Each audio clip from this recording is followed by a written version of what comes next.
यहाँ पर उपस्थित हमारे समस्त क्रांतिकारी साथियों को मैं स्वागत करता हूं, हार्दिक अभिनंदन करता हूं। एक बार थोड़ा सा जय मूल निवासी वाला नारा हो जाए, है ना?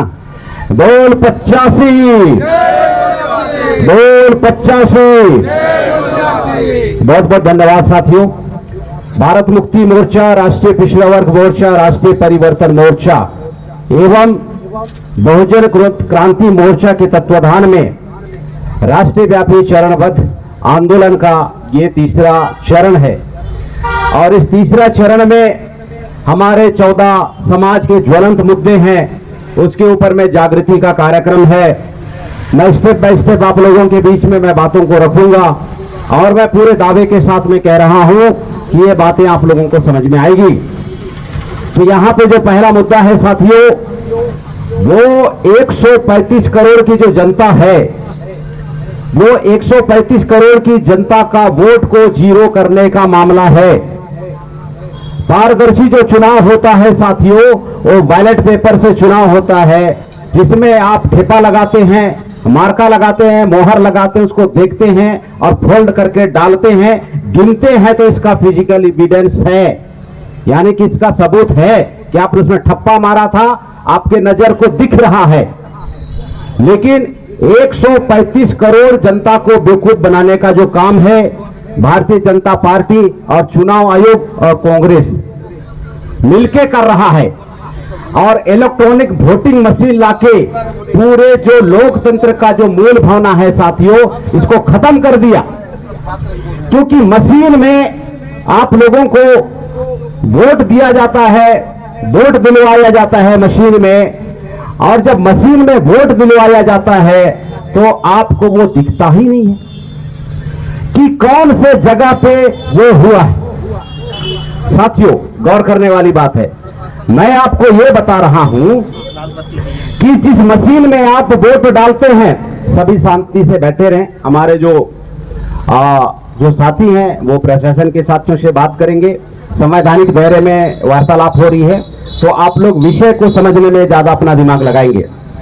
तो साथियों, जो ईवीएम मशीन है, उस ईवीएम मशीन में जब आप वोट को डालते हैं तो वहां पे एक पर्ची निकलती है। उस समय में आप देख रहे हैं कि पर्ची निकल रहे मशीन से, लेकिन जब गिनती होता है तो आप हैरान हो जाएंगे, पर्चियों की गिनती नहीं होती है, उस मशीन के अंदर में जो इलेक्ट्रॉनिक डाटा है उसका गिनती होता है। जो आपके आंखों को दिखता नहीं है, उस डाटा को गिनती करके 135 करोड़ लोगों को यहां पे जो वोट का अधिकार है उसको शून्य करने का काम किया गया है।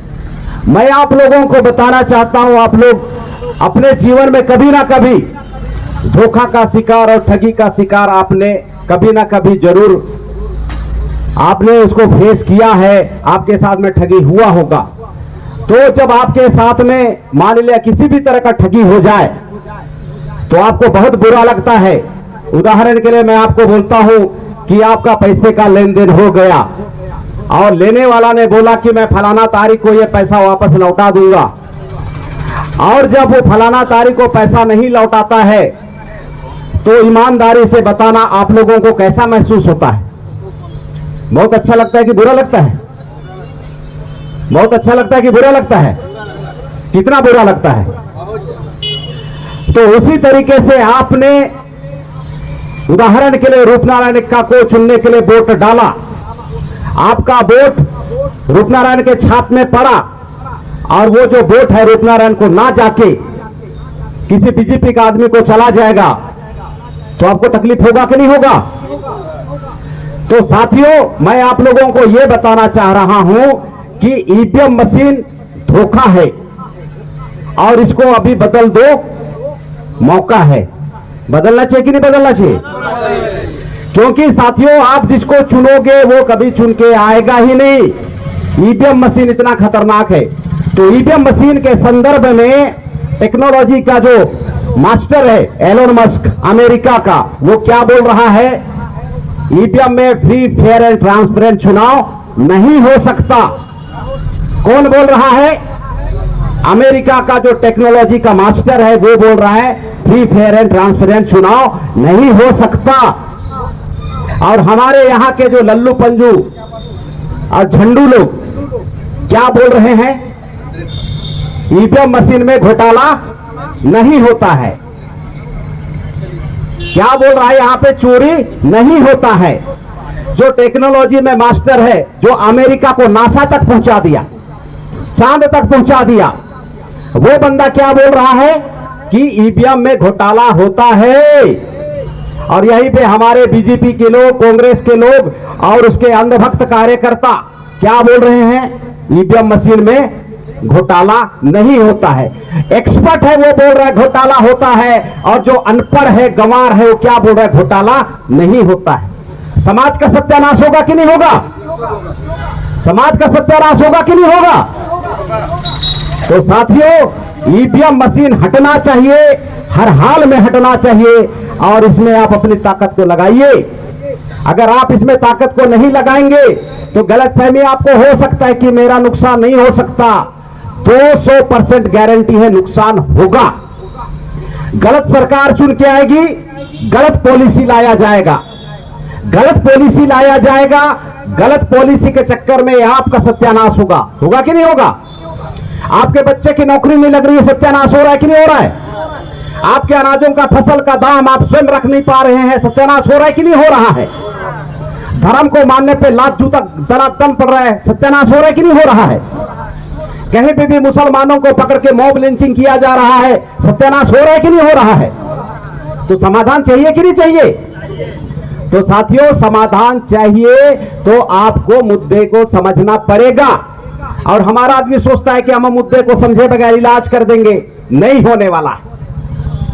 क्योंकि जो ताला में जो चाबी होता है ना साथियों, वो किसी भी चाबी से नहीं खुलता है, वो उसी चाबी से खुलेगा जो ताले का चाबी होगा। समस्या का भी समाधान उसी से होगा जो समाधान करने लायक कारण होगा। तो अनिवार्य नहीं होगा कि हम कर देंगे कर देंगे। अरे कैसे करोगे? समस्या ईवीएम मशीन की वजह से हो रहा है, और आप बोलेंगे कि भाई इसको बंद करो बंद करो, नहीं होने वाला।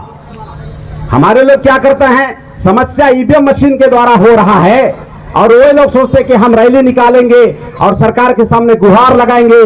गुहार क्या लगाएंगे कि हमारे ऊपर में अन्य अत्याचार बंद करो बंद करो। अगर ऐसा चिल्लाने से, ऐसा धरना स्थल में बोलने से अगर बंद होता साथियों, तो कब का बंद नहीं हो जाता? बंद होता कि नहीं होता? लेकिन अगर इतने सालों से बंद नहीं हो रहा है तो इसका मतलब है कि तरीका हम लोगों को अलग करना पड़ेगा। ईवीएम मशीन को बंद करने में पूरी ताकत लगाइए साथियों। और ईवीएम मशीन का अगर आप समर्थन कर रहे हैं, इसका मतलब ऐसा है कि आप अपने बच्चे का टीटुआ को चीप रहे हैं। टीटुआ चीपना समझ में आता है? गर्दन को दबोच रहे हैं। किसके बच्चे का गर्दन को दबोच रहे हैं? खुद के बच्चे का। मैं पूछना चाहता हूं, आप लोग इतना निर्दयी पिता हैं क्या? दयालु पिता हैं तो ईवीएम का विरोध क्यों नहीं कर रहे? और इधर हमारे जो माता लोग हैं, आप इतना निर्दयी माता हैं कि आप अपने बच्चे का गला घोट दें? ईवीएम का विरोध करना पड़ेगा साथियों। ईवीएम मशीन वर्तमान मनुस्मृति है, और हम लोग नारा में लगाते हैं ईवीएम मशीन ने क्या किया? देश का सत्यानाश किया, लोगों का सत्यानाश किया, एसटी एससी ओबीसी का सत्यानाश किया। इतना भयंकर मामला है। इसलिए साथियों, आप लोगों को मैं बताना चाहता हूं कि ईवीएम का पुरजोर तरीके से विरोध कीजिए। आने वाले समय पे भारत मुक्ति मोर्चा के तत्वाधान में फिर दोबारा 15 अक्टूबर को विशाल संख्या में आक्रोश रैली निकाला जाएगा। और उस समय आप लोगों से मैं अपील करता हूं, निवेदन करता हूं, जिम्मेदारी को समझते हुए हजारों की संख्या में आना। और आप लोगों का प्यार मोहब्बत कुछ ज्यादा ही हो जाए तो लाखों की संख्या में आना। मैं आप लोगों से पूछना चाहता हूं, हजारों की संख्या में आना पसंद करोगे कि लाखों की संख्या में? लाखों की संख्या में। देखिए, वादा से मुकर मत जाना। जो वादा से मुकर जाता है उसको धोखेबाज बोलते हैं। तो साथियों, दूसरा जो विषय है जाति आधारित जनगणना ओबीसी समाज का, तो इस बात को हमारे 135 करोड़ की जो जनता है उसको ऐसा लगता होगा, क्या लगा रखे हो यार, जाति आधारित जनगणना जनगणना जनगणना। मैं आप लोगों को बता रहा हूं, कहीं पे अगर आपको एक टोकरी रोटी बांटना है, और आपको गिनती पता नहीं कि इसको कितने लोगों के बीच में रोटी को बांटना होगा, आप कैसे बांटोगे? अगर मान लिया जाए 100 की संख्या है और रोटी 10 है तो एक एक रोटी पुर पाएगा क्या? और अगर मान लिया 100 की संख्या है रोटी की, अगर 100 लोगों में बांटना है तो आप दो को बांट दोगे तो हो पाएगा क्या? यानी कि मैं बताना चाहता हूं, एक समय के रोटी के लिए, एक समय के नाश्ते के लिए, मामूली सी चीज के लिए अगर गिनती करना मोस्ट नेसेसरी है, जरूरत है, तो नौकरी के लिए गिनती करना जरूरी नहीं है क्या? तो 1931 से लेकर अभी 2025 तक ओबीसी के साथ में धोखाधड़ी हो रहा है कि नहीं हो रहा है? तो इतना भयंकर धोखा, थोड़ा मोड़ा धोखा खा लो चलता है भैया, 1931 से लेके अभी तक धोखा खाना। और हमारे जो ओबीसी समाज के लोग हैं उसके बारे में बोला जाता है ओबीसी सोता हुआ शेर है, जागने की देर है। तो मैं यहां से उनको थोड़ा सा हिलाने का प्रयास कर रहा हूं ताकि वो जाग जाए। मैं देर को मैं शेर बनाना चाह रहा हूं, देर से जागे लेकिन शेर के रूप में जागे और अपने हिस्से का नौकरी मांगे, अपने हिस्से का नौकरी, अपने बच्चों का हिस्से का नौकरी कोई दूसरा खा रहा है। जब हम लोग प्रचार प्रसार में जाते हैं साथियों, तो ओबीसी वाले लोग चिढ़ के बोलते हैं कि कोई भी राजनीतिक पार्टी है हमारा समर्थक नहीं है। मैं बोलता हूं कैसे में नहीं है? हमारे बच्चे का जाति प्रमाण पत्र नहीं बन रहा, हमारे बच्चे को नौकरी नहीं लग रहा, तो मैं उसको पूछता हूं बीमारी का पता है आपको? क्यों नहीं लग रहा है? मैं उसको बोलता हूं भारत मुक्ति मोर्चा के कार्यक्रम में आइए, वहां पे आपको समस्या का समाधान करने को मौका मिलेगा, आपको जानकारी मिलेगा। तो हमारा ओबीसी समाज का आदमी हमारा मुंह ताकता है कि बोल क्या रहा है। तो साथियों मैं बताना चाहता हूं ये भयंकर धोखाधड़ी है। समस्या आपका है तो समाधान भी आपको करना पड़ेगा। समस्या ओबीसी की जाति आधारित जनगणना का है तो समाधान भी ओबीसी को ही करना पड़ेगा। लेकिन बहुत सारे हमारे ओबीसी के साथी क्या करते हैं, जो सरकार के साथ में मिलके सोचते हैं कि हम लोग समाधान करेंगे। अरे भैया जागृति का सिद्धांत है, जो समस्या पैदा करता है वो समाधान नहीं करता है। जो आपके बारी का करील को चुराता है वही जाके आपके बारी में बांस को नहीं लगाता है कि लगाता है आपके गांव में। जो रात में चुपचाप से चुराता है वो दिन के उजाले में जाके बोलता है क्या श्याम सुंदर मरावी जी 10 पौधा लगा दूं क्या, ऐसा बोलता है क्या? यानी कि चोरहा आदमी अलग है और मालिक आदमी अलग है। ओबीसी की जाति आधारित जनगणना करने वाला आदमी अलग है और समस्या पैदा करने वाला अलग है। इसीलिए 1931 से लेके अभी 2025 तक गिनती नहीं किया जा रहा है और उसके हिस्से की जो नौकरी है महीने का 1-1 लाख रुपया 1.5 लाख रुपया किसी दूसरे के जेब में घुस रहा है। और इसलिए नहीं घुस रहा है कि वो बहुत बड़ा होशियार है, इसलिए घुस रहा है कि आप लोगों को पता ही नहीं है। और मैं इस मंच के माध्यम से आप लोगों को बताने का प्रयास कर रहा हूं, अकल बुद्धि यहां पे लगाने की जरूरत है। मैं आदिवासी आदमी हूं, मैं आदिवासी के 5वीं अनुसूची के बारे में भी लड़ाई लड़ता हूं और ओबीसी की नौकरी के लिए भी लड़ाई लड़ता हूं मैं, क्योंकि मैं एसटी को, एससी को और ओबीसी को अपना डीएनए का भाई मानता हूं। एसटी एससी ओबीसी डीएनए के भाई है कि नहीं है? तो साथियों हम लोगों को ये जो लड़ाई है मिलकर लड़ना पड़ेगा और अगर हम ऐसा नहीं करेंगे तो समस्या और भयंकर हो जाएगा। आने वाले समय पे साथियों मुस्लिम समुदाय है, मुस्लिम समुदाय की सुरक्षा एवं मॉब लिंचिंग के विरोध में यह तीसरा मुद्दा रखा गया है। देश भर के जो 15% मुसलमान हैं, 15% मुसलमानों की समस्या ये है कि उसको कोई अल्पसंख्यक बोलता है और वो मान जाता है। अगर 15% वाला अल्पसंख्यक है तो उससे कम संख्या वाला क्या है? फिर बात समझ में आ रही है? बोला जा रहा है कि मुस्लिम अल्पसंख्यक है, उसकी संख्या कितना है साथियों? 15%। और इस भारत देश में 15% से कम संख्या के समुदाय है कि नहीं है? है कि नहीं है? तो 15% वाला अल्पसंख्यक हुआ कि उससे कम वाला अल्पसंख्यक हुआ? कितना वाला? 3 वाला। तो साथियों मैं आपको यह बताना चाह रहा हूं कि अगर आपको बीमारी पता नहीं चलेगा तो समाधान नहीं कर सकते। 15% मुसलमान सबसे पहले अपने आप को अल्पसंख्यक मानना बंद करो। मैं यहां से आप लोगों को अपील कर रहा हूं, 15% मुसलमान लोगों को अपील करना चाह रहा हूं कि अपने आप को अल्पसंख्यक बोलना बंद करो, क्योंकि आप लोग बढ़िया से थोड़ा सा ब्रेन का इस्तेमाल कीजिए। आप लोगों से कम संख्या भी भारत में मौजूद है। मैं आपको इशारा कर रहा हूं कम कम, आपको समझना इशारा को ज्यादा ज्यादा। और अगर आपको बढ़िया से समझ में ना आवे तो मैं एक अपील और करता हूं, आप जाइए YouTube में वामन मेश्राम साहब सर्च कीजिए, आप YouTube में देखिए, बहुत सारी बातें समझ में आएगी साथियों। और यहां पे जो 5वां मुद्दा है साथियों, ST/SC OBC का आरक्षण और पदोन्नति, आरक्षण में पदोन्नति लागू किया जाए। पिछले कुछ समय में ये जो कांग्रेस और बीजेपी की सरकार है साथियों, ST/SC OBC समाज के जो कर्मचारी हैं, आरक्षण में पदोन्नति को बंद कर दिया। ये संविधान की मूल भावना के विरोध में ये काम किया गया है।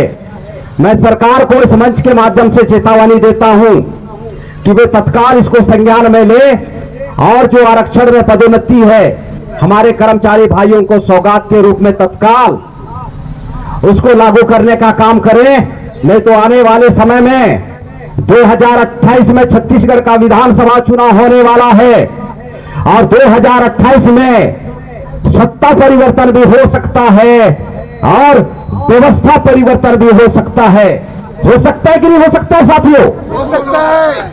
तो मैं इस मंच के माध्यम से छत्तीसगढ़ की सरकार को मैं चेतावनी देता हूं कि अभी भी संभल जाइए। ये जो तानाशाही रवैया है ये लंबे समय तक नहीं चलता है।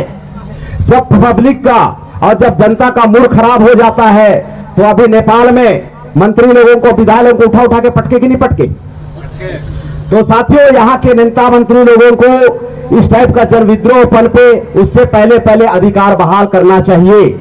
मैं इस मंच के माध्यम से कहना चाहता हूं कि कोई भी नागरिक, कोई भी नेता मंत्री, कोई भी प्रशासन का अधिकारी, किसी भी अधिकारी को, किसी भी प्रशासन के कर्मचारी को, नेता को, मंत्री को, नागरिक को संविधान के मूल भावना के विरोध में काम करने का अधिकार नहीं है।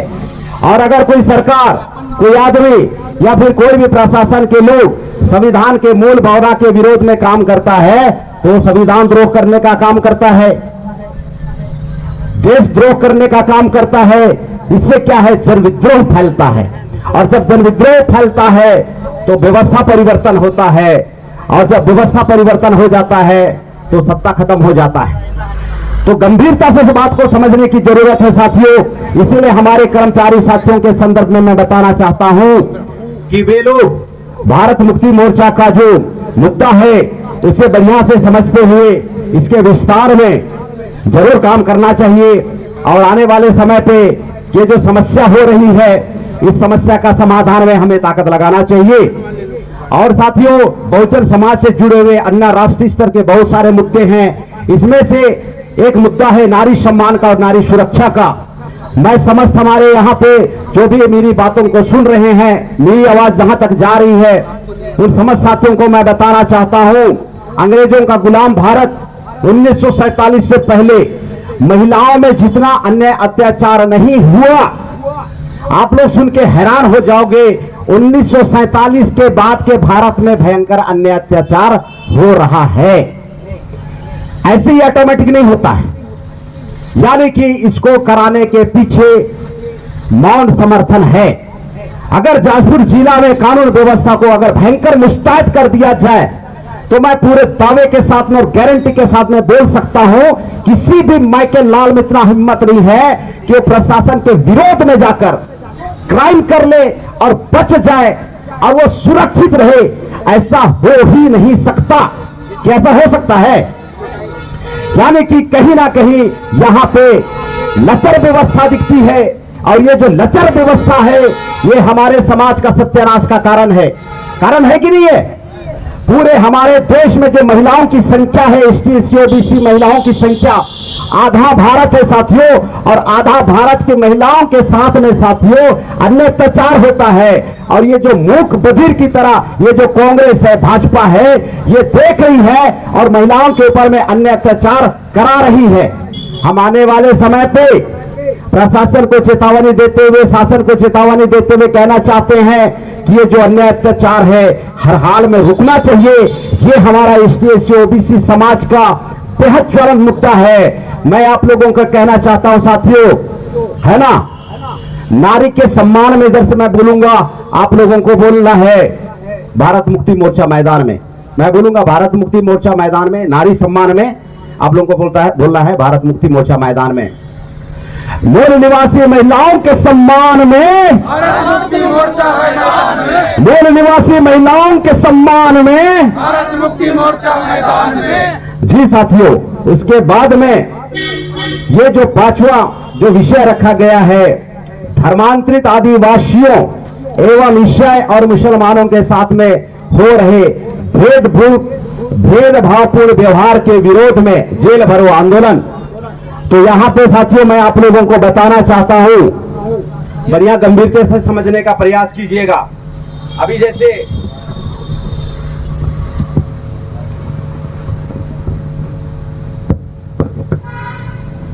जैसे मेरे हाथ में है साथियों संविधान का किताब है, और इस संविधान के किताब में यहां पे अनुच्छेद 25 दिया गया है। अनुच्छेद 25 में क्या लिखा हुआ है?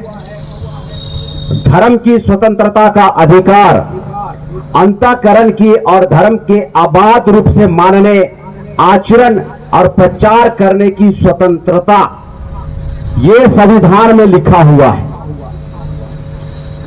संविधान में क्या लिखा हुआ है कि भारत देश के अंदर में हर नागरिक अपने स्वतंत्रता से, अपनी इच्छा से किसी भी धर्म को मान सकता है।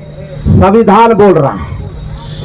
हमारे चुंगू मुंगू झुंगू टाइप का नेता लोग क्या बोलता है? डिलिस्टिंग करेंगे, बोलता है कि नहीं बोलता है? संविधान के विरोध में जाके बोल रहा है कि नहीं बोल रहा है?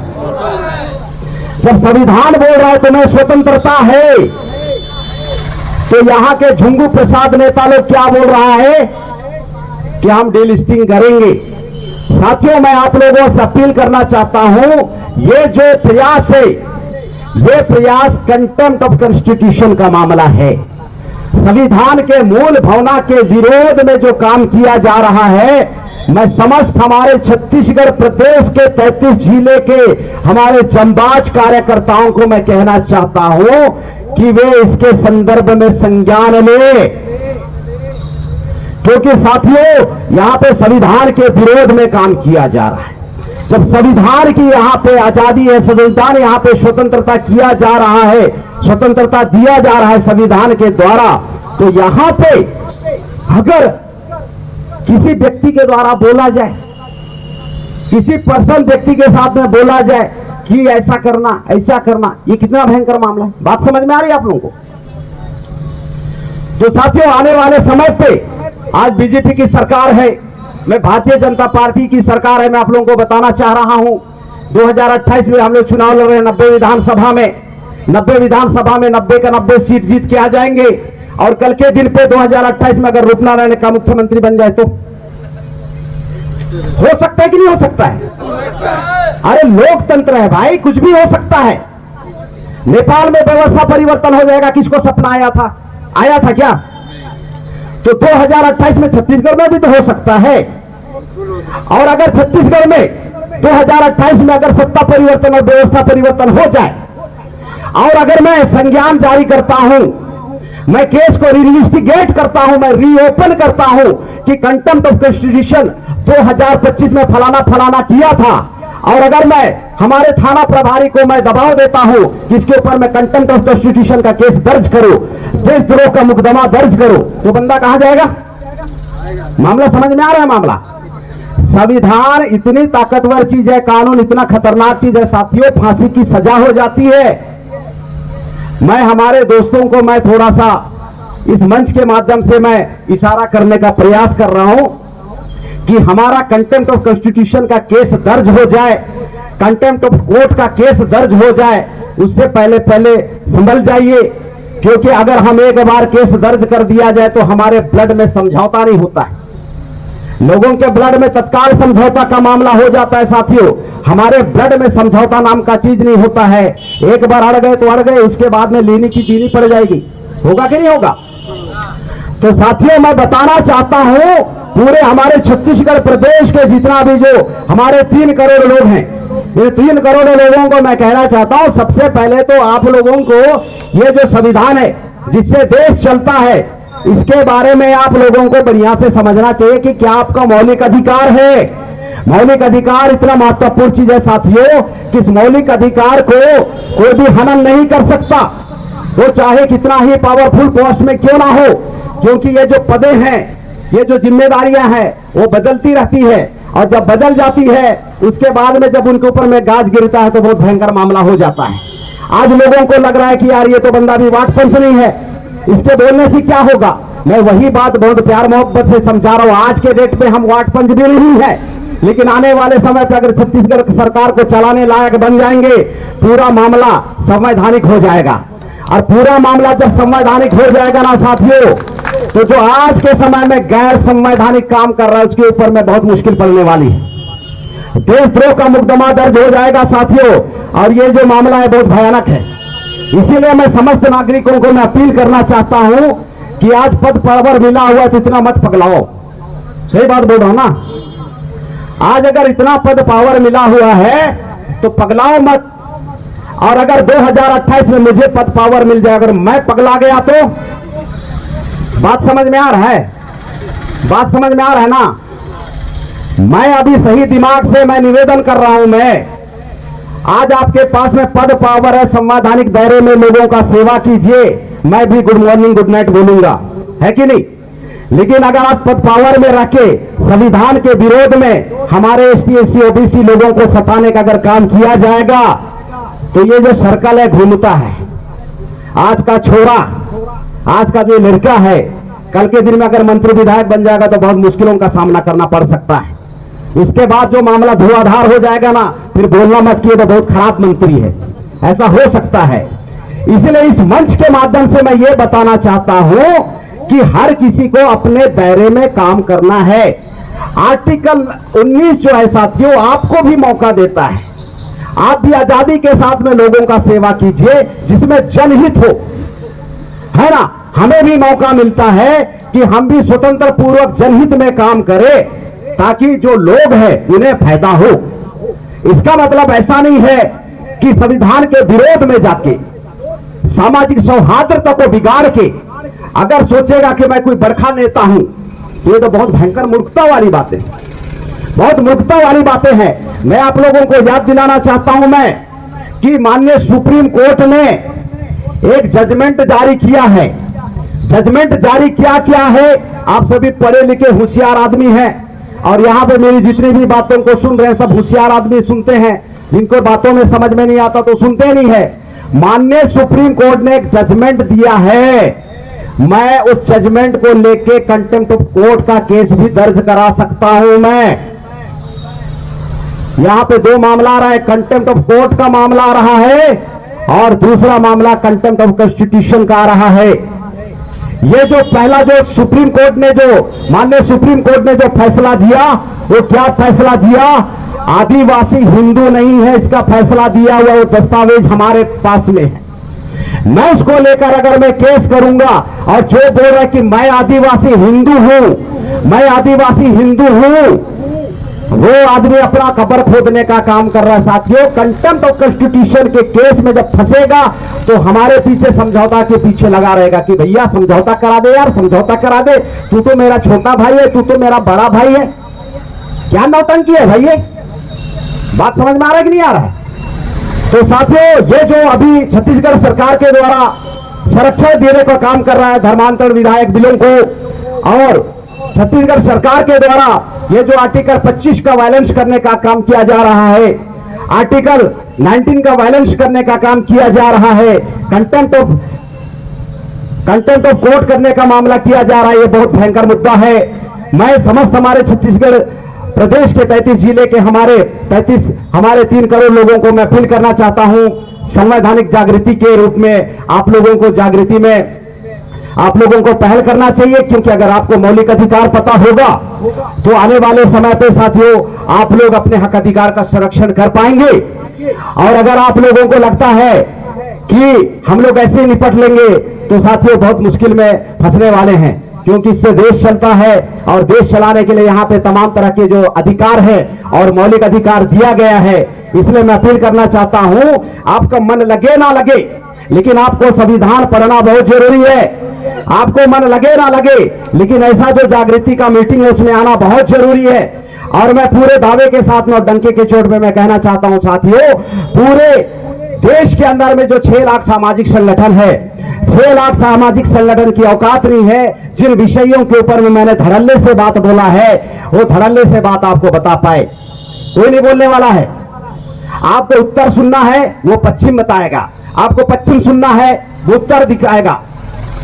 समस्या का समाधान नहीं होगा। साथियों मैं ये बताना चाहता हूं, अगर कपार पे चोट लगा है तो पट्टी और इलाज भी कपार में ही होना चाहिए। अगर सुविधानुसार अगर पैर में पट्टी और दवा लगाया जाए तो इलाज होगा क्या? समाज के ज्वलंत मुद्दा जो भारत मुक्ति मोर्चा के द्वारा, राष्ट्रीय परिवर्तन मोर्चा के द्वारा 14 विषयों के ऊपर में बात रखा गया है साथियों, उन 14 विषयों के ऊपर मैं अपनी बातों को रखने का प्रयास कर रहा हूं। मैं पूरे के पूरे मुद्दे को कवर नहीं करूंगा, क्योंकि इस मंच में आज की जो अध्यक्षता करेंगे भारत मुक्ति मोर्चा के जो हमारे प्रदेश अध्यक्ष साहब है, उनके लिए भी कुछ मुद्दा को छोड़ रहा हूं, नहीं तो वो शिकायत करेंगे पूरा मुद्दा तो तुम खत्म कर दिए, मैं क्या बोलूंगा। ऐसा बोल सकते हैं, ऐसा बोलते नहीं है, तो आधा मुद्दा मैं उनके लिए बचा रहा हूं मैं। और मैं आप लोगों को बताना चाहता हूं आखिरी बात क्या है ना, शिक्षित बनिए, संगठित रहिए और संघर्ष कीजिए। कहने का क्या मतलब है, आज जशपुर में जो हमारा 9,45,000 जो लोग हैं, ये लोग क्या अनपढ़ लोग हैं? अनपढ़ लोग नहीं हैं, ये लोग एकेडमिक एजुकेटेड हैं, पाठ्य पुस्तक के द्वारा पढ़े लिखे लोग हैं। और यहाँ पे हमें सोशल एजुकेशन चाहिए, कॉन्स्टिट्यूशन एजुकेशन चाहिए, पॉलिटिकल एजुकेशन चाहिए, रिलीजियस एजुकेशन चाहिए, है ना। इतना सारा एजुकेशन आज छुपा हुआ है, शिक्षा छुपा हुआ है। अगर आप यहाँ पे MA BA पढ़ के ऐसा सोचते हैं कि मैं बहुत पढ़ा लिखा हूँ, ओ भैया जीवन का एक पार्ट है, 1% का एजुकेशन वहां पे है। यहाँ पे हेल्थ एंड न्यूट्रिशन है, फिटनेस है ना, बहुत सारा है मामला। यहाँ पे MBBS है, बहुत सारा मामला है।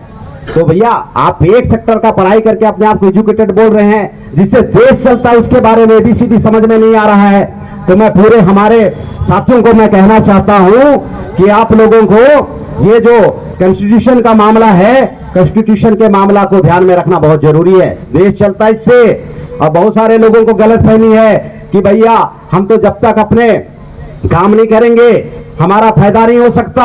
मैं बोलना चाहता हूं साथियों, अगर मेहनत करने से ही अगर सब कुछ हो सकता था, काम करने से ही सब कुछ अगर हो सकता था, तो हमारे गांव घर के लोग करोड़पति और अरबपति होते कि नहीं होते? आज अगर कंगालपति हैं तो इसका पीछे भी कांग्रेस और भाजपा का बहुत भयंकर कारण है कि नहीं है? क्योंकि अगर गांव वाले गरीब हैं और शहर में व्यापारी लोग बहुत अमीर हैं, तो ये अमीर लोग क्या काम करता है? कोई अलग काम करता है क्या? सरकार के द्वारा उन्हें MRP रखने की आजादी दी गई है और हमारे किसानों को MRP रखने का इजाजत नहीं दिया गया है। वो अपनी 200 का साड़ी को 1000 रुपया में बेच के 800 रुपया मुनाफा कमा लेगा, कोई नियम कानून नहीं है कि नहीं है? और हमारा किसान धान पैदा करेगा, कपार का पसीना को पीछे पोंछेगा, और जब बेचने की पारी आएगा तो फिर कोई दूसरा दाम तय करता है। आपका सरकार के पीछे की व्यवस्था को नहीं समझने का नुकसान। आप मेहनत कर सकते हो, दाम कोई दूसरा रखेगा फिर कंगाल कर देगा। व्यवस्था को नहीं समझोगे तो मेहनत करने से ज्यादा जरूरी है साथियों व्यवस्था की अंडरस्टैंडिंग होना। व्यवस्था कैसे चल रहा है, अगर पूरे किसान लोग अगर एजुकेटेड हो जाएं और अगर सरकार से मांग करें कि हमारी फसल का जो MRP है हम स्वयं तय करेंगे, तब तो भैया कितना मेहनताना लगा, कितना पैसा लगा, है ना, और कितना मुनाफा कमाना है वो आप तय करोगे कि दूसरा बिचौलिया तय करेगा? जो शहर में जो साड़ी कपड़ा बेचता है, जींस कपड़ा बेचता है, उसके दुकान में घुस के आप लोग दाम तय करते हैं क्या? आप लोग जाके बोलते हैं कि यह बहुत अच्छा लग रहा है, इसका दाम मैं 200 रुपया दूंगा, ऐसा बोलते हैं क्या? तो ये हैरानी का विषय नहीं है क्या कि भैया वो आदमी एमआरपी के रूप में काम कर रहा है और आपको आज तक एमआरपी के रूप में काम करने का अधिकार ही नहीं दिया गया। ऐसे मैं यहां पे इस मौके पे हजारों उदाहरण बता सकता हूं, हजारों उदाहरण बता सकता हूं, और ये जो उदाहरण है आपके काम के, आपके समझने के हैं। तो इन्हीं सब चीजों को लेकर साथियों भारत मुक्ति मोर्चा, बहुजन क्रांति मोर्चा और राष्ट्रीय परिवर्तन मोर्चा के द्वारा एक दिवसीय जेल भरो आंदोलन का कार्यक्रम रखा गया है। मैं आप सभी जंबाज साथियों का मैं शुक्रिया अदा करता हूं, धन्यवाद अदा करता हूं। हमने बुलाया और आपने दौड़े चलाया, आखिरी समय तक रहिए। एक छोटा रैली होगा साथियों, उसके पश्चात में हम लोग संविधान और नियम और कानून के दायरे में रहते हुए हम लोग जेल भरो आंदोलन का कार्यक्रम को करेंगे। उसके बाद में सभा पर समापन की घोषणा होगी और हम लोग जितना अच्छे से आए थे उतना ही अच्छे से फिर वापस जाएंगे। तो इस मौके पे मैं जागृति की इतनी बात बता के मैं अपनी बातों को मैं समाप्त करता हूं। आप सभी साथियों का बहुत बहुत धन्यवाद। जय मूल निवासी, जोर से यार, मैं बोलूंगा, है ना, मैं बोलूंगा मूल निवासी का नारा है, आप लोगों को बोला है भारत देश हमारा है। मूल निवासी का नारा है, मूल निवासी का नारा है, ये तो लड़ाई है, अरे नहीं, ये तो अंगड़ाई है, ये तो अंगड़ाई है।